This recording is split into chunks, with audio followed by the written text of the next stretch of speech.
This podcast contains mature language. Listener discretion is advised.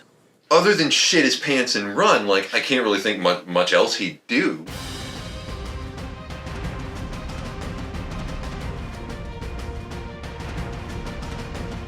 Welcome to a podcast all about running 5th edition Dungeons & Dragons. House of Crit would like to formally invite you to join us here, behind the screen. Alright guys, welcome back to another episode of BTS Behind the Screen. I am David. I'm Eddie. I'm Paul. And I am Rob. Awesome. So tonight we're going to talk a little bit about the campaign itself. So for those of you who've been following our gameplay campaign, if you haven't, please go check that out. It's actually quite exciting. It's been a lot of fun to play. So we're going to have a couple questions on that. I guess I'll go first. My question dealing with the campaign is kind of a player DM question, even though I know this is behind the screen, but we came into kind of a couple different battles, and one of the big ones that I guess I'll say I liked, even though I've been down to almost every battle so far. You're doing your job as the meat shield. I am a great meat shield. I like the one when we were approaching the town. And the Red Brents were there kind of interrogating us, trying to charge a toll to enter the town. So my question would be... Spoilers. Yeah, if you haven't watched it. I was about to say, let's just go ahead and say this entire episode is going to be nothing but spoilers. Yeah, so go listen to the campaign, go watch it wherever you want, and you'll enjoy it. So when we met with the Red Brents out front... how, Paul, since you are the DM of the campaign, how did you kind of come about with selecting, one, how many guys we're fighting? Is that, I guess, based on our level or what? And then, is there a variant to that? Could there have been a different type of encounter, not an encounter? Is that tied into the story? How did you come up with that? It could be any number of things. That's not actually an encounter that's written in the adventure. Okay. I've started to deviate quite a bit from explicitly how it's written. Okay. Only because the story felt like it should go in a particular direction. And also, too, when you're DMing for your table, you will very, very quickly kind of get a gauge of your table's capabilities, either in combat or social encounters. Anything, you'll very quickly learn their strengths and weaknesses. And you guys, speaking from a combat perspective, are quite strong. Plus, you have an NPC ally assisting you in combat as well. So, throwing one or two enemies at you guys wouldn't have been... There were 6. Not particularly exciting. Was that a deadly encounter? Okay. That was, for Almost. your level... if it wasn't a deadly encounter, it was pretty close to it, the way encounter design is laid out in the DMG. Did you use our previous experience with the goblins to kind of gauge that that's where you got our, fight? How I design encounters, they have the challenge rating system listed in the books, and that's a great place to start with learning how to design encounters in the back third of the Dungeon Master's Guide. It has a section on how to use challenge rating and use XP amounts to kind of pick and choose what to put into an encounter. And again, for someone starting out, please start there. But very soon you'll move past that and you'll get to sort of a slightly more advanced way to think about building encounters. And the way that I do it is I think of the number of actions. Each side, your opponents and the PCs, have a certain number of actions total. Each of you guys, plus your ally, that's a total of 4 actions that they can do.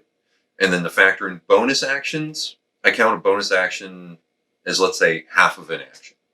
Now, I know you don't have too many bonus actions, neither does your ally. You two each routinely could use bonus actions.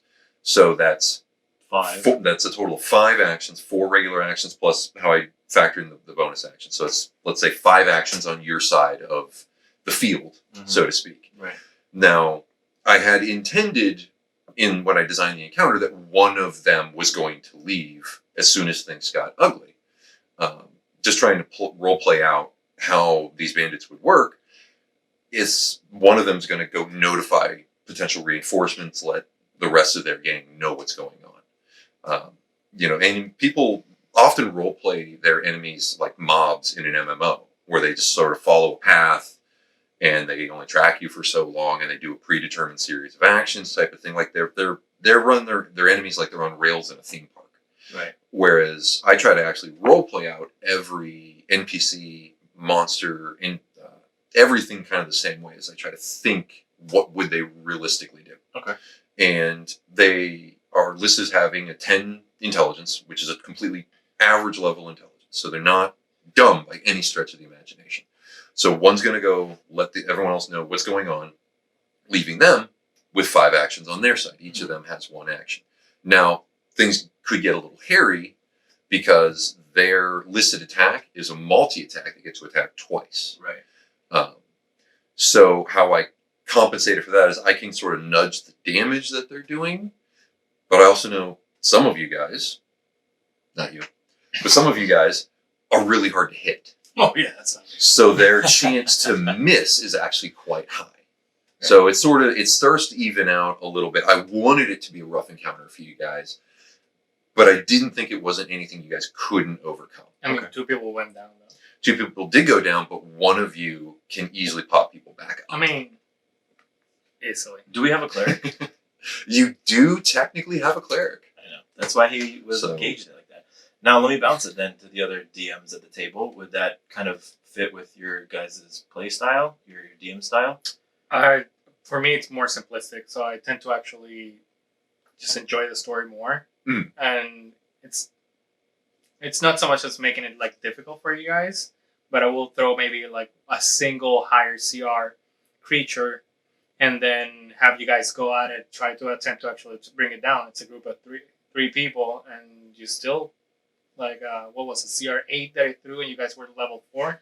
Yeah, I've done that from time to time, and it's always great to have like a boss monster type of thing. The problem, at least that I've found, is 5th edition mechanics don't really support it very, very well for like a much higher level single enemy against a party type of thing, which is really weird. You would think like It will be that more would be the difficult. point, is to have a boss fight, right? Against the bad guy.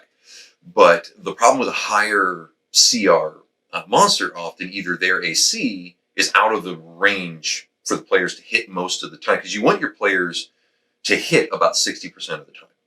You really do, because missing really sucks. Like, really sucks. So the enemy has to be looking able at Rob over there. Yeah, that was there. There was one episode that happened. Yeah, that's, I mean, even when you plan it as well as you possibly could, sometimes the dice just don't go somebody's way, you know.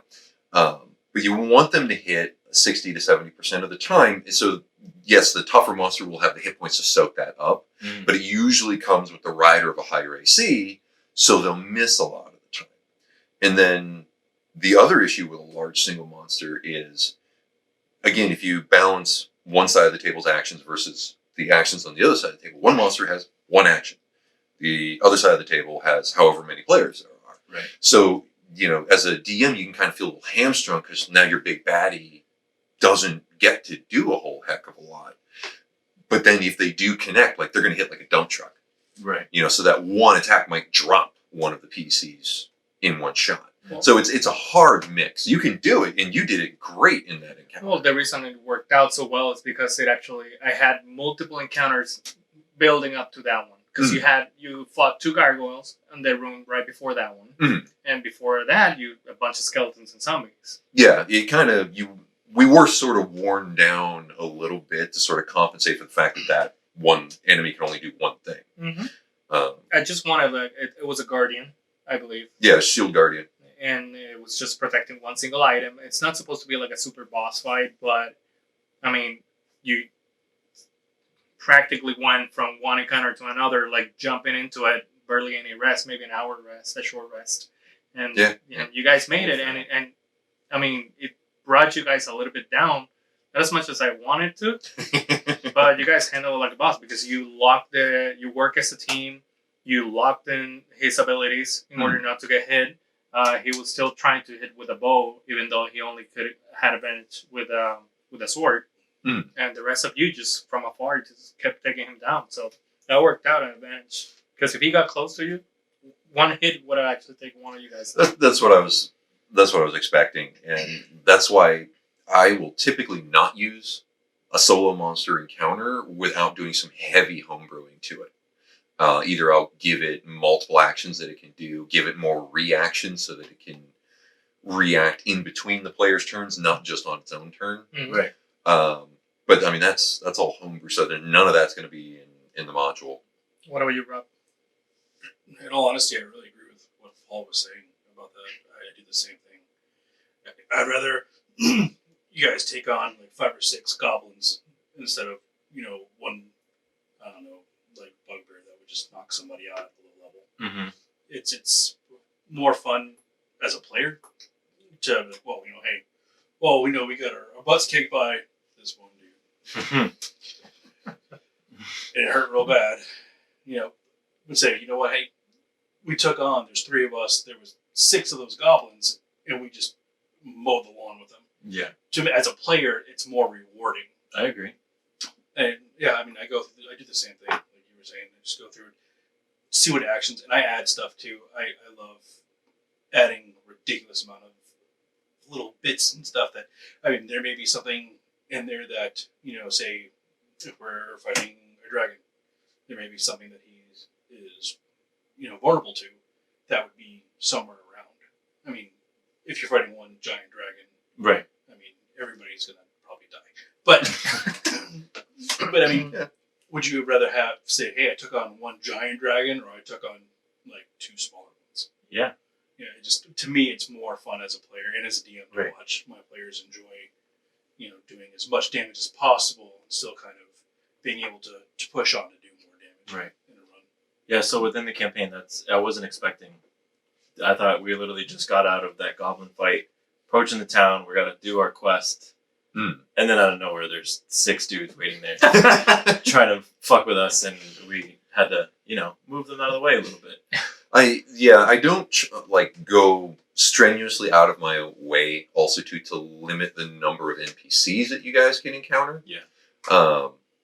I'd like a surprise. It can get to a point when you're the DM playing a bunch of NPCs where the whole table's listening to you talk to yourself for like 30 minutes. Which, as a player, it's pretty fun to watch. It can be. It can be. It does have its moments. It's like he's trying so hard. Yeah. You're like, God bless him. He's just going for it. Yep. But also, too, it didn't make sense in reading the context of the module. If there's a gang that's got this entire town under lock and key, they're shaking them down constantly, like, why would people just normally be going all about town and stuff? It's Right. like, there wouldn't be that many people there. So No, it tied in the story, which was cool. yeah. So I was like, instead of having more NPC encounters, since it wouldn't make more sense, there's going to be a lot of guys waiting.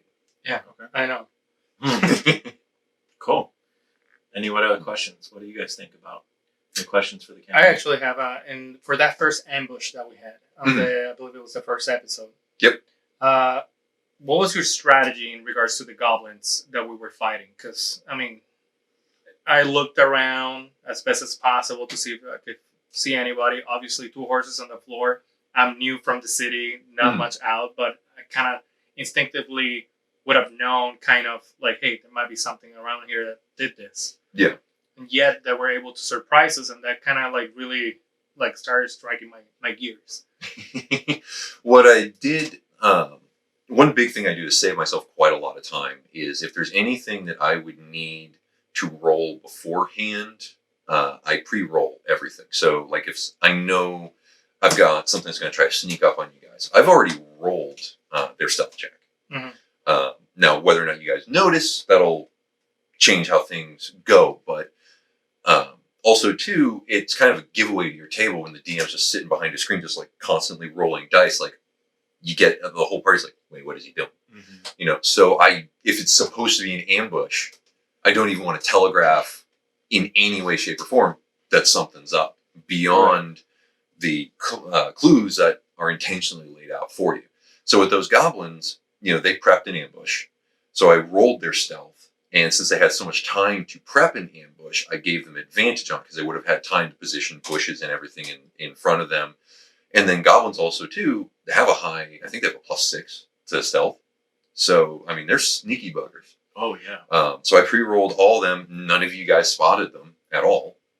And then from there, it turned into just your standard combat with a surprise round in that at the beginning, the first round of combat, if a character is surprised, they don't react. They don't get an action. They don't get a move. They get nothing until their turn ends. Then they can start taking reactions, for instance, like attacks of opportunity, things like that. But they can't really do much other than use their reaction until the initiative comes all the way back around. That's interesting about that you pre-rolled for their stealth and where they were. So did you already have them pre-located and stuff? Because when again, it was our first encounter, it did have a suspicion to it. Yeah. I mean, we're at this curvature in the road. That's what I said. I'm like, Right. there's 2 horses here. I'm But like, I didn't even. It makes sense, but I didn't even think to be like, all right, let's hold on, let's not touch anything, let's look around first. Yeah. So would that have been an encounter in itself if we would have been like, all right, you go that way, I go this way, we're gonna check the bushes and look in the area? And- Could that have been an encounter? That would have completely changed how things were going. Now they spotted you guys, Right. but They if were you waiting. guys, yeah, they were laying in wait because they heard the wagon coming down the road. Right. They It's not were. exactly what we were quiet on. Yeah. No. I mean, you guys weren't like Giant oxen and I mean, I Wagon. was sleeping. Okay. Yeah. He was taking a nap, but I mean, you guys weren't like garrulously singing or anything. But again, I mean, a wagon being dragged by 2 oxen, it's not a super quiet sound in woods where, not like the modern world where there's an ambient amount of noise going around. right. You go deep in the woods, you hear everything because there's very little noise whatsoever. So they easily had a clue that somebody was coming. So they had ample time to set up. They put the bait in the middle of the road for you guys, and then they set up optimal positions, expecting you guys to go and take the bait. Right. Which We thankfully you guys did. We did. Um, Now what would have happened if we didn't? If we did search around? if you started to break off and try to scope the area, as soon as you guys were getting close to their positions, they would have opened fire at that point Gotcha. and tried picking you guys off on their own instead of focus fire and move. Would that have been the same kind of surprise action that they would have gained? That would have been different. What Because would we have could've- happened is you guys both would have had to, because if you're trying to sneak around, you guys would then make stealth checks. Or So, perception if we're trying to like. well, you'd be suss making out. both, Oh, actually. okay. Because you're trying to be sneaky and you're trying to look. So you do a stealth and perception check. They already had their stealth check roll, but I'd roll a perception for them. The question is, do you see them? Do they see you? Who sees who? First. Then dictates how that first round will go. Because if we rolled high enough, it could have been you hear a motion in the bush or something, right? Yeah, see, if you had beaten their stealth check, but their perception hadn't beaten your stealth check, you'd have got the drop on at least one of them that way. That would be cool. Try that next time. I've played this encounter 3 times. Well, I can't help you there. Wow. No, and I know. Not, And he was the one that checked the horse. Me not meta playing, Yeah. like my character wouldn't know it. So I try to go about the story as best as possible because being a DM, it's really difficult when you already played this campaigns and then you like, hey, let's enjoy that one again, Mhm. So, but I played this and I always get ambushed. That's funny. And that's why I'm saying me as a meta character, like, it makes sense to do that. We didn't even think to check. Well, I always know that if you go check straight into the horse, like that the thing starts. So I'm like, well, okay, we spent enough time. So me as a DM that already played this, I'm like, you know what? Let's get on with it because it's already getting too laggy. Because you gotta get the feel of the rest of the party. Yeah. You gotta go see like is everybody just kind of like wasting time and getting bored? No. Okay, so let's get into it. And then you as another DM in the group, you'd be like, okay, so here's what needs to happen to activate this. I mean, every encounter is always different. But if that's the main starting point, then might as well just go do it. That's why my character went, hey, can I take this? Yeah. I mean, also, too, worst case scenario, it's, again, with it not being, an MMO where everything's pre-programmed, even if you had someone like yourself who, Like the person knows something's up, but they're really role playing their character, and their character has no idea that something's up. Even if they inadvertently start like just milling around, they're not triggering the trigger of what should set off the encounter. The goblins are still sitting there watching you guys the whole time. So the goblins, after a while, would be like, they're not. No. Yeah, they're not going to go all the way for it, but we still got them. Let's do this. Right. Because goblins, I think, also have an intelligence of 10. So again, goblins aren't dumb either. They'll be like, well, they're sitting there talking to each other. They're paying no attention. We can maybe take some of them out right now. Let's go. Yeah, especially there was 6 of them and 3 of us. 4 of them. It was 4. It was 4 on 3. But I mean, I would get it Kismet since but there was like more 50 people arrows. But most of them were stuck in you. Yeah, That's all true. on me. They Yeah. were all You got definitely- stabbed. Yeah, So- I got down right away. Well, 2 crits will do that. Yeah, 2 crits right off out of the gate. How's a crit? Yeah, the real, I don't really know why they did it this way, but if you follow those rules from the DMG on building an encounter and you stat out that first encounter, it's a deadly encounter. The very first thing out the gate is expected to take somebody at least 2-0 hit points, possibly more. And it's like, That and happened. it Yeah, As I look, it did happen. I felt it. did multiple times. I mean, at least you got to use your breath weapon. Yeah, That's true. That sort of makes up for it. right. Sort of. I mean, from a role playing kind of thing, it's like it's really cool. The guy's right in front of you, and then you get stabbed by the same dude. I was a little upset. I took arrows to the chest. Arrows to the chest, scimitar to the small of the back. Yep. Hey, it's all in good fun. Check it out if you haven't. It's It's exciting.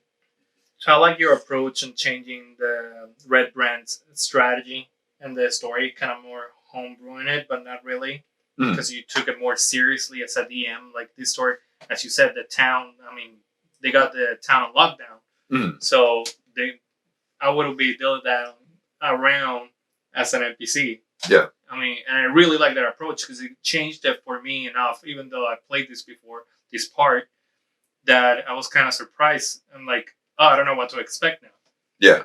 It's something that you really want to keep in mind when you're running for players who have run it before or players who have DM'd, is you start to think about what it is that you want to change. Rob, what would you have done differently in regards to the beginning of the story or how the characters met or anything like that? I think the only thing that I would have changed so far is the amount of red bands that are actually in the town.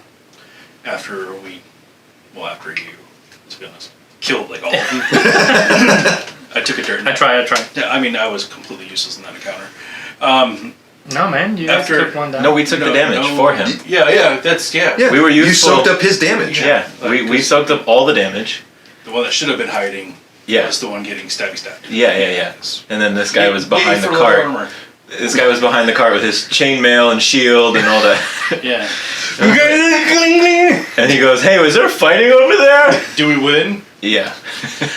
The thing I would change would be the amount of red brands that are actually in the town. Once we get past like the first blockade, there's 6 of them, and that one dude took off. Yeah. Like personally, I would have had more come through, especially after a long rest, when we already knew that as we were going into the shrine area, where I noticed that they were finding our handiwork and they were finding the bodies that we took care of. Didn't we put in potato sacks, the ones inside the bar?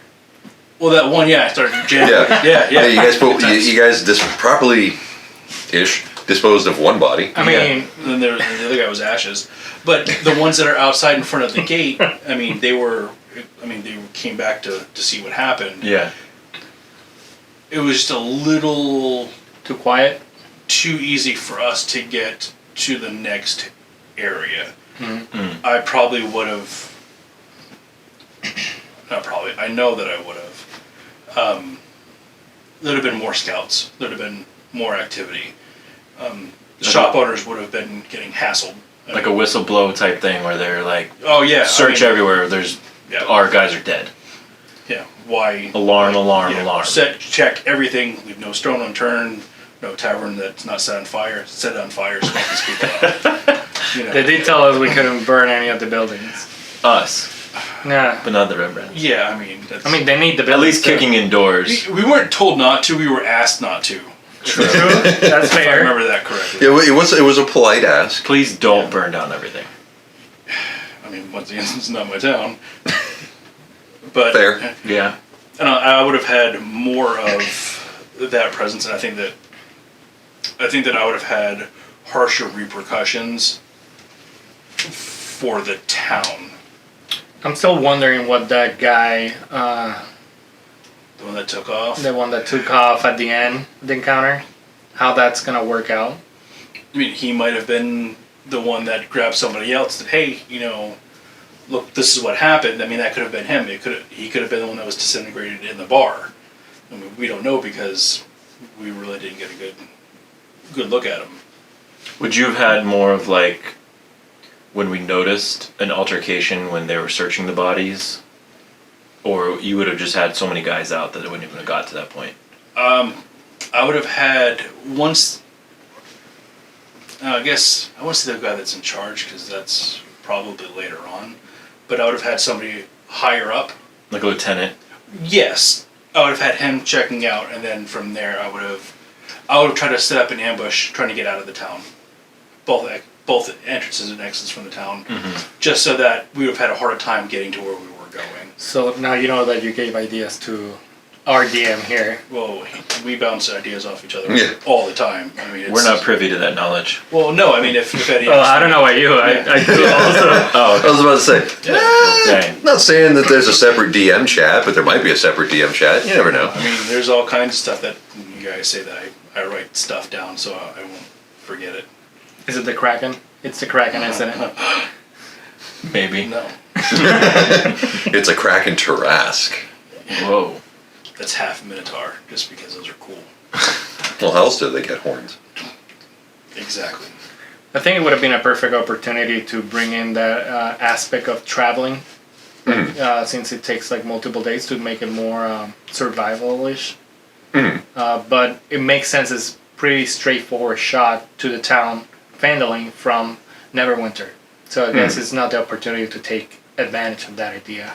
Yeah, when you guys left Neverwinter, I mean, you were given a map and were told to follow the main roads. You know, there was no overland travel. There really was, outside of something really bizarre. I mean, there was really no chance of getting lost.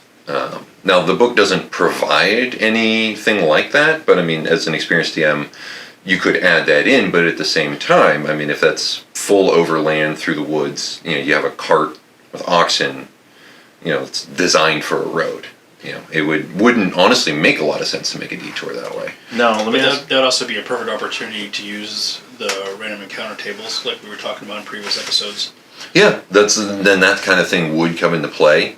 Before you guys encountered the goblin ambush, the goblins would have been a more sizable presence in that area should you guys have decided to take a different route. And then the thing with the red brands in the town, since we're kind of peeking behind the screen a little bit here, the red brands clearly have the town on lockdown. They're not expecting any trouble, and they haven't had any really thus far. The level of complacency they have was illustrated in the one that left the gate. He didn't run from you guys at all. He nonchalantly walked. That's not how we remember it. No, he ran like a little girl. He was terrified. He was so scared. Which is why you had to roll a deception check when relaying that story to another NPC. Because I he remember that. took a couple rounds to walk away from you guys. Well, when the Because busy. why would, I mean, to his mind, why would he ever think that a couple of travelers on the road would stand a chance against 5 of his fellow former militiamen? So he was just going to get beer. so from a Possibly. player He's probably perspective, gonna go though, Tattletale. from a player's perspective, we did forget to actually pick up the bodies right at the entrance of the town. Yep, you guys did leave them in Like broad right there. daylight. I mean, Yeah, we should have drug him behind the oxen. but it could also be played as a warning to the rest of them. But then they will be in high alert, But and that's- other things will happen. And that's why, since he walked away. Mm-hmm. Well, the He last ran one, like a Double, girl. double movement. the last one took tried to off. run. The very last one who got about 15 feet, yeah. he tried to run. But that's why I would have had more of the time on lockdown, especially the next day after we had our long rest, because they would have had time to regroup, re-strategize. And if someone, I mean, if they've had it easy, no one has confronted them, and now all of a sudden some wanderers come in and they're messing up their whole program, they would have been pissed. And murdered a bunch of people. Well, another point there, not only would the red brands actually be on high alert, but also the other NPCs in town, they wouldn't actually, like in other movies in the Wild West and so on, you see that you actually kill someone and they're like, nobody's going to be like, yeah, thank you. They're usually like, oh, what have you done? You know? Mm-hmm. So that could be another plot point right Like there. it could cause more trouble for them. Exactly. Yeah, quite possibly, but I think Baratheon was kind of like that. Yeah, because he actually was like oh, I don't want to know anymore. Whatever The happened. girl from the Lion's Cluster, I don't remember what her name was. Linen. Yeah, that's it. Yeah. She was kind of, well, okay. I mean, she was standoffish with us until we provided her goods back to her. And then she immediately opened up to us. She's like, oh, yeah, great. I'm glad you guys killed them. Yeah. Just don't bring that nonsense to my door. Now, Paul, what about, so we did notice as we were kind of making our way to where we are, that we saw that they were looking at the bodies. You had noticed the guy there kind of, again, you couldn't see his face or anything. He didn't see you. It was a good, 300 feet or something. Yeah, away. it was. That could have been another encounter. I mean, we could have just said, screw it, let's go get those guys. Now, would that have been like a counter table type deal, or was that... No, I had And something the- planned for that. Okay. Yeah, that one I never had I thought to pull about out. that, but So did I, and then I realized that, well, if I only saw 2 of them, there's no way. There's only 2 of them right there. Right. I mean, they were. yeah, we come in the they corner had and to have there's been more, yeah. 12 more. Yeah. Yay. Like, hey, bad guys, I'm coming to kill you, and then She-Hulk comes out, slams me around. Yeah, I did have an encounter planned at the gates for you guys should you guys act on seeing that figure out there inspecting the bodies. They know that you're here, obviously. Right. They have a plan of action that they're currently engaged in. Now, when you guys set out relatively early in the morning. Mm-hmm. And I did have you guys make, not stealth checks, because you weren't necessarily trying to hide, but you were trying to move kind of innocuously through the town. And I had you guys, now I ruled that as deception, only because you're trying to not be obvious or to hide some type of information. There really isn't a solid skill roll exactly for which that would be. If you guys had narrated more, then that might have dictated a different type of skill roll, but I figured a flat deception would have been fine. That brings the point that if we're going through town, I mean, they know what the townspeople look like. So we would have stand out as it is. So the DC would have been higher. Much, I much blend in really well. Yeah. Yeah, Oh, yeah. Dragonborn. Like a giant walking disco ball. Yeah. So, I'm a gold dragon. Yeah, but you guys also- wearing silver armor. so You guys did circumvent the town. Mm-hmm. You guys didn't go up the main roadway through the center of town. So, did you guys miss them? Did they miss you? right. Now, since this is behind the screen Lucky feet. and it's done, that part, can you kind of give an insight to what would have been line weight for us there? Since it's already passed, it's Well, done.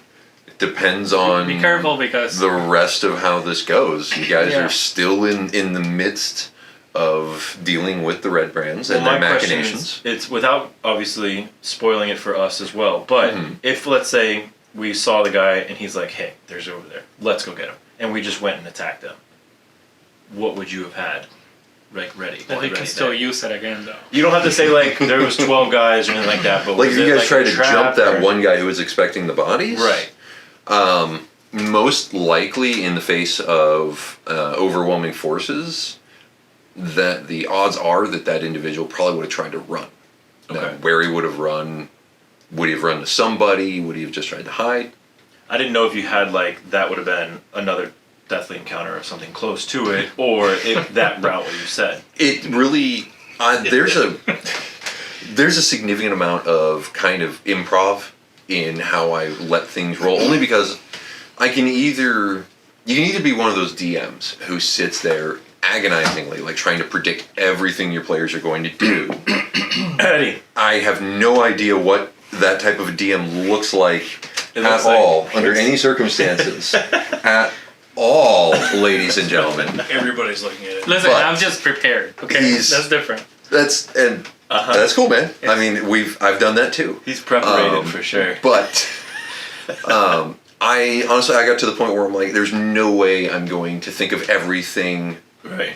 In this instance, 3 other brains are going to think to do. Right. So I just try to put my head in the moment of the NPC that I'm playing and how would they react to what you guys do. 2, 3 guys just rotting. Yeah, so it's like, okay, you've got a cleric who's, blasting holy magic at him. You've got a pissed off dragonborn in full chainmail bearing down on him. And then a warlock who's pulling out deep sea tentacles and hurling eldritch blasts at him. It's like, Captain Slippery Fist? yeah, other than shit his pants and run, like, I can't really think much else he'd do, but again, Well, that to that could point, I change didn't up. hit anything with my Eldritch. But if He doesn't know that. well, let's say for instance, let's say he might be the guy that did walk away from that first encounter. He Run. wouldn't have known. Run away. He like walked away. Nonchalantly walked away. Took off, man. Nonchalantly sprinted. Oh. That's how. Forever, that's how we will tell the story. He nonchalantly Usain bolted away. Thankfully in 5th edition, if the Dungeon Master doesn't know it, or if the Dungeon Master doesn't narrate it, it doesn't exist. Right. So your headcanon aside, again, you really, once you flex the muscles enough in the improv aspect of DMing, it just becomes sort of easier to not plan things out, because I don't think the DM's job is to solve the player's problems. It's to sort of solve the solutions they come up with, and it becomes more of a back and forth. That's a at great that point. insight. I like that. Yeah. Cool. So anybody else have anything else you want to know thus far? Let me put this on you now. Okay. Obviously you're the DM, you have the background knowledge completely. What would you have maybe done differently along the way that we've up to the point we're at? What changes would you have possibly made? Things that you thought of, but either we didn't go that route or you just didn't implement it in the moment. Is it like a regret question? What do you regret not putting in? Not necessarily. Yeah. Well, I mean, A Kraken. yeah, always a Kraken. I mean, who doesn't have a Kraken in their back pocket just for those instances? But Yeah. I've run this a couple of times, so I've thankfully gotten out previous ideas I've already had for how to run it, and I've seen certain ideas work. I've seen certain ideas not work. There's really nothing actually, to be completely honest, I would say, oh, I really wish I would have added that in, or I wish I hadn't done that. The only place where possibly I would have enacted at all, because I haven't even done this yet. Depending on how things go, I might. But there's something. That sounds bad. There's something I do, because whenever you come up with an encounter as a DM, and you unleash it on your players, it's never been play tested before. So always as a DM, you have to keep in mind, you could have screwed this up. Your estimation of how easy or hard this encounter was, you could be way off. If it's too easy of an encounter, live with it. Plan better. You know that you got to plan better or tougher next time, but don't in the moment go, I'm going to jack this up because I screwed the pooch. Nope, you erred in favor of your players. They get the win. Always. Because you're never supposed to be adversarially DMing for your players. You're always first and foremost the narrator and the rules referee. You're never the opponent. But if you expect an encounter to be of a certain level of difficulty, and it comes out way harder than you anticipated, what I do is you can, on the fly, modify certain stats. For instance, if you homebrew a monster and you end up with way too high of an AC, you can start to lower the AC subtly if they haven't quite figured out exactly what the 2-hit number is for that monster, if you're keeping track of that. But what I like to do is what's called dice stepping, which is really not anything I've ever seen. It was something that just popped into my head a long time ago. I've hung on to it ever since, and it seems to work really, really well. Is the damage output of the monsters, I'll start to lower it. Since you guys never see their what damage dice they use, I'll lower the dice by 1 step. If they're starting to just really hammer on my players past the point that I think the encounter should have been set to. So for instance, if a monster is doing 1d6 plus 2 damage, which is pretty common for like a CR 1/2 monster, which is largely about what you guys are fighting right now. I will not move the modifier, the plus 2, to their damage, but I'll drop it from a d6 down to a d4. So I'm starting to cap the range of damage that it could do. Thank you. You know. Well, again, if I expect it to be like a medium weight encounter, but you guys are taking hits like this is a deadly encounter, that's my screw up. I miscalculated, and I need to wheel that back in fast. Another thing that I've done, not again in this campaign, but I've done before, is if a monster's tougher, far tougher than I expected it, or if it's grinding my players down faster than I expect, I'm not going to hamper them or kind of make it easier to hit. I'm going to keep the flavor of the encounter going, but my players never know what the monster's hit points are, so I'll start removing monster hit points to make it die faster, because if the longer this encounter is going to go, the worse it's going to be for my players. Right. And again, if that's a screw up on my part, then the onus is on me to fix it fast. Okay. I like that. That's especially with the dice. That's what when we first started playing, you told me about that. Yeah, it's a nifty trick. It's saved at least all of you. In previous campaigns, yes. Yeah. It has absolutely saved every person at this table in multiple instances. Sweet. Because again, using the idea of calculating based on actions per side, you can get much, much closer than you could if you were using CR. Because also too, the CR system does not factor in a lot of variables that monsters have. So there's a good number of monsters in the monster manual, for instance, I think punch way above their challenge rating. Oh yeah. For instance, banshees. Off the top of my head. Already got PTSD. Off the top of my head, a banshee is either a CR2 or a CR3 monster, and the way that the CR, that thing was a CR10 for sure. the way that the CR is supposed to work is a monster of a certain CR level is supposed to be a medium level encounter for 4 PCs of the same level. So, for instance, if it's a CR3, 4 third level PCs, that should be a medium level difficulty encounter. Right. Whereas a banshee, they have a death whale. You fail saving throw against the banshee on their death whale, you drop to 0 hit points immediately. And that's what happened to a warlock one time in a particular campaign. Not my fault. It's me. And so I'm like, it has a death effect, like an almost instant death effect. Right. That's a bit higher than CR3. One of the most insidious things in the monster manual are shadows. They are a CR 1/2, which means 4 level 1 PCs should smoke that thing. But shadows reduce, I believe, strength on a hit. And if your strength value drops to 0, if any of your attributes actually drop to 0, you die straight out. Wow. And then No death saving throws. no death saving throws, you are gone at that point. But then here's the really evil part. If a shadow kills you in that method, the next turn you rise as a shadow. So now not only did one side lose one person, the other side gained one. I thought about using them on the encounter in the cemetery instead of zombies. I'm glad you didn't. So then I was like, no, I think zombies, it will still be a challenge because, Oh, yeah. I mean, they will continue to head. Yeah. Zombies aren't pushovers either. No, but I shadows, found that out. Yeah, but shadows was like, Wow. Yeah, and their CR values listed really, really low. So you could easily see a DM throwing like a bunch of shadows, even at a medium level party, and it becomes a total wipe. Let me write this down. I know you. You already know this one. Yeah. So, like I said, the CR rating has these big flaws to it. So that's why I'd rather calculate based on actions. But even then, I still want to have an error buffer for my players. Okay. Especially when, like, there are nights that we're on fire. I mean, we're rolling ridiculously high. And then the night where we were up against those 6 red brains, I mean, I couldn't roll above. Yeah, you couldn't hit anything. I didn't roll above a natural 7. I think so. Something like that.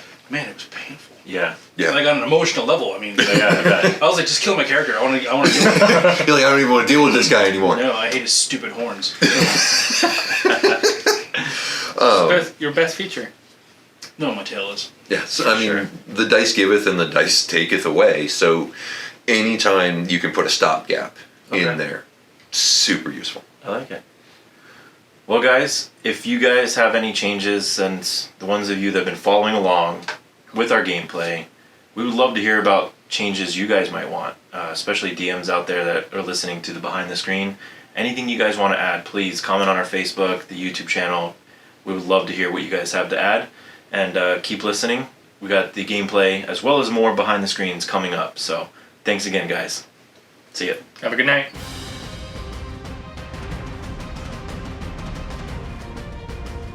Thank you for listening to Behind the Screen.